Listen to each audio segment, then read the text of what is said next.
بسم اللہ الرحمن الرحیم۔ بسم اللہ الرحمن الرحیم۔ السلام علیکم ورحمۃ اللہ وبرکاتہ۔ تفسیر جلالین سورۃ النساء سبق نمبر 171 کے ساتھ آپ کے سامنے حاضر ہیں۔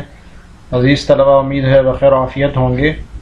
آج کا سبق انشاءاللہ ما اصابک من حسنۃ سے لے کر آیت نمبر 82 اختلافا کثیرا تک ہوگا۔ تو آئیے عزیز طلبہ سبق کی ابتدا کرتے ہیں۔ اعوذ باللہ من الشیطان الرجیم، بسم اللہ الرحمن الرحیم۔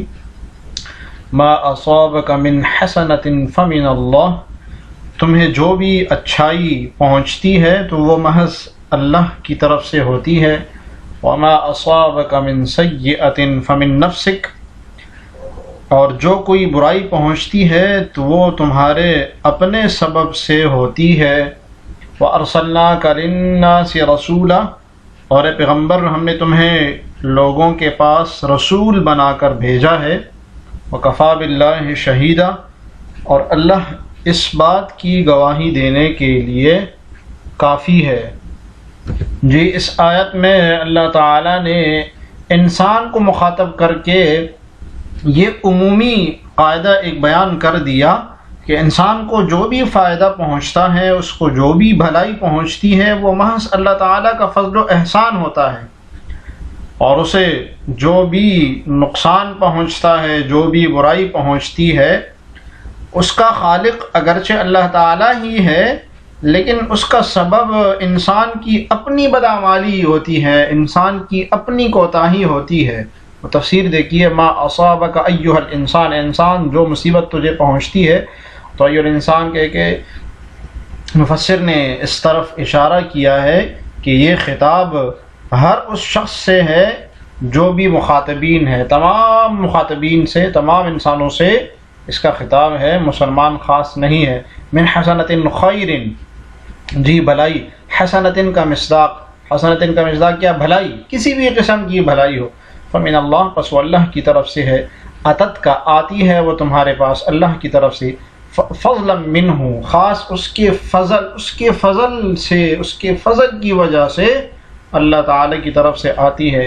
وما اصابک من سیئۃ، اور جو بھی کوئی تمہیں برائی پہنچتی ہے، بلیۃ، جی سیئۃ مصداق، بلیۃ مصیبت، کوئی برائی، تکلیف، فمن نفسک، تو وہ تمہاری اپنی طرف سے ہے۔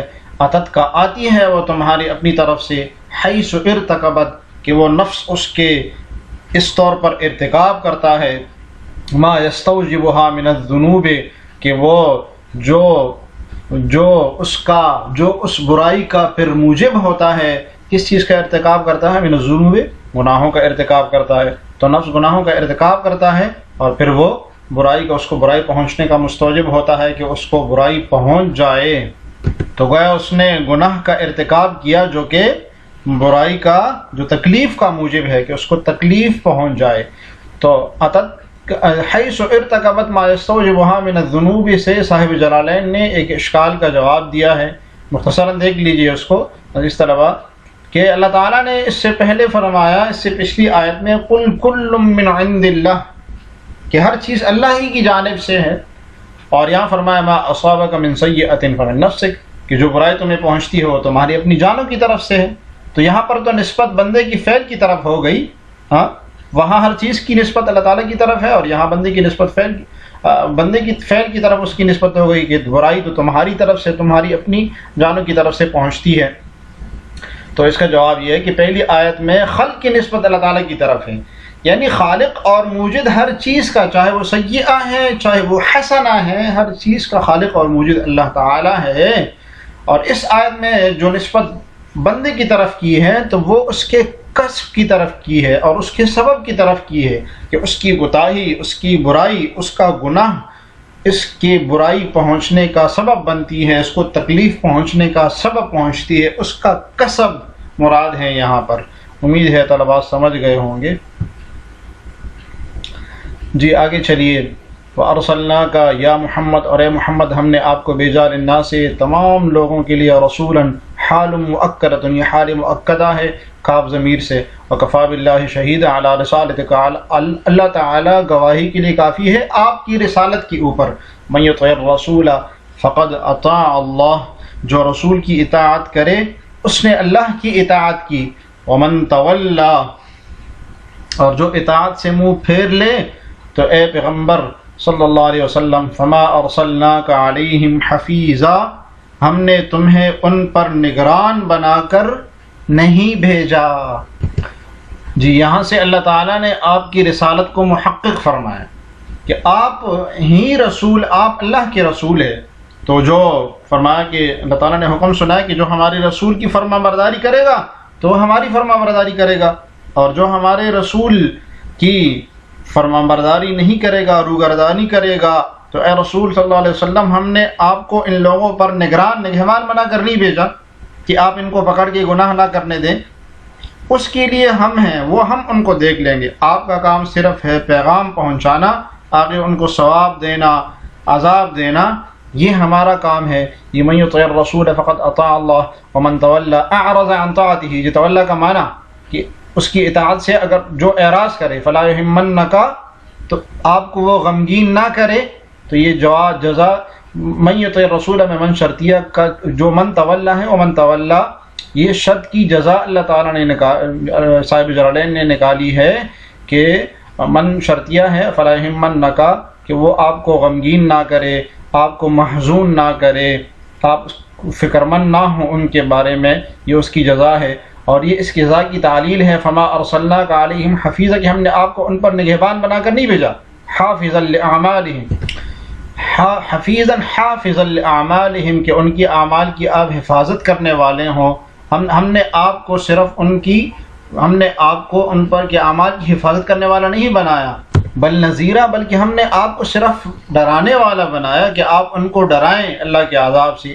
وَإِلَيْنَا أَمْرُهُمْ، ان کا معاملہ ہمارے ذمے ہے، فَنُجَازِيهِمْ، کہ ہم ان کو ان کا بدلہ دیں گے۔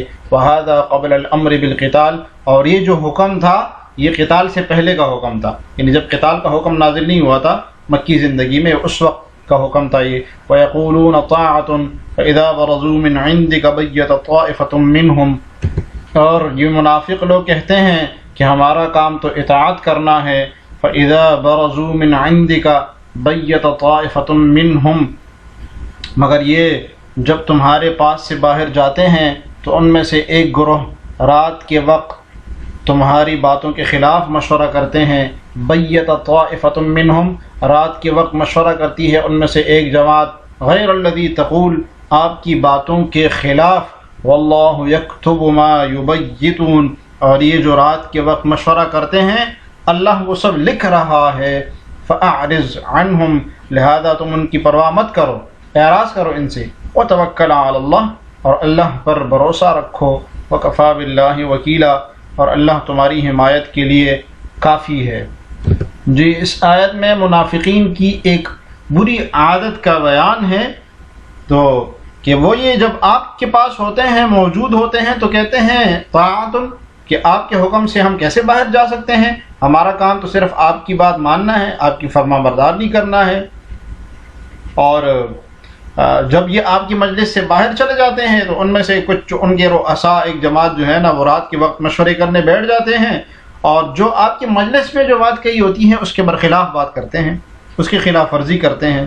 تو اللہ نے ان کا جواب دیا کہ اللہ تعالیٰ ان کی راتوں کے ان کے مشوروں کو لکھ رہا ہے، لیکن آپ ان سے اعراض کیجئے، ان کے بدلہ لینے کا نام سوچیے، اور صرف اللہ پر بھروسہ کیجئے، آپ کے لیے تو اللہ ہی کافی ہے۔ جی وَيَقُولُونَ أَيْ الْمُنَافِقُونَ، مصداق یقولون کہ کون کہتے ہیں؟ منافقین کہتے ہیں، اذ جاؤک، جب یہ آپ کے پاس آتے ہیں، کہ امرنا طاعت، طاعت خبر ہے، اور اس کے لیے مبتدا محذوف نکالا ہے صاحب جلالین نے، کہ ہمارا معاملہ تو اطاعت کرنا ہے لکا، آپ کی، ٹھیک ہے، تو ترکیب کی ہے صاحب جلالین نے، امرنا مبتدا محذوف ہے، طاعت خبر کے لیے۔ فاذا برزوا، خرجوا، جب نکل جاتے ہیں، یہ برزوا کا معنی من عندک، آپ کے پاس سے، بیت طائفۃ منہم، بادغام الطاء فی الطاء، جی بیت طائفۃ کی دو قراتیں بیان کی ہے صاحب جلالین نے۔ بادغام الطاء فی الطاء، پہلی قرات بیت طاء، تو طاء کا طاء میں ادغام کرنا، بیت طائفۃ منہم، وترکہ، اور ادغام کو ترک کرنا، کہ بیت طائفۃ منہم، جیسے کہ ہم عموماً پڑھتے ہیں تو اس کی دو قراتیں ہیں، ای اضمرت، یعنی چھپاتے ہیں، تو یہ صاحب جلالین نے اس کی بیتہ کی ایک تفسیر بیان کی ہے۔ بیتہ کی دو تفسیریں بیان کی جاتی ہے۔ ایک تفسیر یہ کہ بیت طائفۃ منہم، ان میں سے ایک جماعت چھپاتی ہے اس منافقت کو جو ان کے دل میں ہوتی ہے، اس جو آپ کی بات کے خلاف دل ہوتی ہے، یعنی ان کے منافقت اس کو چھپاتی ہے۔ ایک تفسیر یہ ہے، یہ صاحب جلالین نے کی ہے، لیکن بہت سارے شروحات والوں نے جو شارحین ہیں جیسے صاحب جمل، تو انہوں نے اس کو غلط قرار دیا ہے کہ یہ تشریح اس کی صحیح نہیں ہے کہ چھپانا اس کو، کیونکہ وہ آپ کے سامنے کہتے ہیں کہ ہم اطاعت کرتے ہیں، پھر الگ سے جا کر جب آپ کے پاس سے نکل جاتے ہیں تو پھر چھپانے کی کیا ضرورت؟ اس لیے بیتہ کا معنی یہاں پر چھپانا مناسب نہیں ہے جو کہ صاحب جلالین نے کیا ہے۔ تو اس کا دوسرا معنی ہے کہ بیت طائفۃ منہم، بیتہ اس کا مطلب ہے کہ وہ رات کو الگ سے بیٹھ کر آپ کے خلاف مشورہ کرتے ہیں، سازش کرتے ہیں، تو یہاں سازش کے معنی میں ہے۔ دوسری تفسیر اس کی یہ ہے، غیر الذی تقول، آپ نے جو بات کہی ہوتی ہے اس کے علاوہ، لک فی حضورک من الطاعۃ، لک فی حضورک من الطاعۃ، وہ آپ کے سامنے انہوں نے جو اطاعت کی باتیں کی ہوتی ہے اس کے برخلاف کہتے ہیں۔ ای عصیانو کا کیا مطلب آپ کی نافرمانی کی باتیں کرتے ہیں وہ واللہ یکتب یأمر بکتب، ٹھیک ہے؟ تو کیا مطلب؟ اللہ تعالیٰ لکھتا ہے، اللہ تعالیٰ خود تو کتابت والا فعل نہیں کرتا، بلکہ اللہ تعالیٰ حکم دیتا ہے بکتب کہ اس کو لکھنے کی اللہ تعالیٰ حکم دیتا ہے، ٹھیک ہے، امر دیتا ہے۔ ما یبیتون، وہ جو رات کو مشورہ کرتے ہیں، ان کے صحیفوں میں اللہ تعالیٰ لکھنے کا حکم دیتے ہیں، اجاز علیہ، تاکہ اس کی بنیاد پر ان کو بدلہ دیا جائے۔ فاعرض عنہم بالصفح، آپ ان سے اعراض کیجئے معافی کی صورت میں۔ اعراض کی صورت کیا ہے؟ ان کو معاف کیجئے، صفح۔ وتوکل علی اللہ، اور اللہ پر بھروسہ کیجئے، ثق بھی، اللہ پر بھروسہ کیجئے۔ وثق ایسے کو ثق امر ہوتا ہے، ٹھیک ہے، فإنہ کافی کا، کیونکہ وہ آپ کے لیے کافی ہے۔ حاصل معنی بتایا اگلی آیت کا، وکفا باللہ وکیلا، کہ اللہ تعالیٰ آپ کے لیے کافی ہے۔ مفوضا الیہ، کہ ہر معاملہ اسی کی طرف تفویض کیا جاتا ہے۔ افلا یتدبرون القرآن ولو کان من عند غیر اللہ لوجدوا فیہ اختلافا کثیرا، کیا یہ لوگ قرآن میں غور و فکر سے کام نہیں لیتے؟ ولو کان من عند غیر اللہ، اگر یہ اللہ کے سوا کسی اور کی طرف سے ہوتا تو وہ لوجدوا فیہ اختلافا کثیرا، تو وہ اس میں بہت زیادہ بکثرت اختلاف پاتے۔ یہاں پر اللہ تعالیٰ نے مسلمانوں کو قرآن میں تدبر کرنے کا، تأمل کرنے کا، غور و فکر کرنے کا حکم دے رہے ہیں۔ افلا یتدبرون، یتأملون، تدبر کا معنی تأمل کرنا، غور و فکر کرنا، القرآن، قرآن میں، وما فیہ من المعانی البدیعۃ، اور اس میں جو چھپے ہوئے معانی ہیں، اس میں جو خوبصورت معانی ہیں چھپے ہوئے ہیں، اس پر غور کرنے کیوں غور نہیں کرتے؟ ولو کان من عند غیر اللہ، اگر یہ اللہ کے علاوہ کسی اور کی طرف سے ہوتا تو اس میں اختلاف کثیر پاتے، تناقضا فی معانیہ، اس کی معانی میں تناقض پاتے۔ جی، ایک معنی صاحب جلالین نے اختلاف کثیر، بہت زیادہ اختلاف کا ایک معنی یہ بتایا کہ اس کی معانی میں بہت زیادہ تناقض ہوتا۔ کیا مطلب یہ کہ جو قرآن نے امور بیان کیے ہیں وہ حقیقت میں نفس امر میں اس کے خلاف ہوتے، تو جو بیان ہوا ہے حقیقت میں اس سے معاملہ مختلف ہوتا۔ وتباین فی نظمہ، دوسرا معنی اختلاف کثیر کا، دوسرا مطلب، دوسری صورت کہ اس کی نظم میں، قرآن کے نظم میں بہت زیادہ تباین ہوتا، کہ مثلا بعض آیاتوں میں فصاحت و بلاغت ہوتی اور بعض آیات فصاحت و بلاغت سے خالی ہوتی۔ جو اختلاف کثیر کے دو مطلب بیان کیے ہیں صاحب جلالین نے۔ یہ عزیز طلبہ، آج کے سبق سے اس متعلق سوال ہے کہ فمن نفسک پر وما ما اصابک من سیئۃ فمن نفسک پر ایک اشکال ہوتا ہے، اس اشکال کا جواب آپ نے پڑھا ہے، کمنٹس میں جواب ضرور لکھیے گا۔ اللہ تعالی ہمیں جلالین پڑھنے اور سمجھنے کی توفیق عطا فرمائے۔ السلام علیکم ورحمۃ اللہ وبرکاتہ۔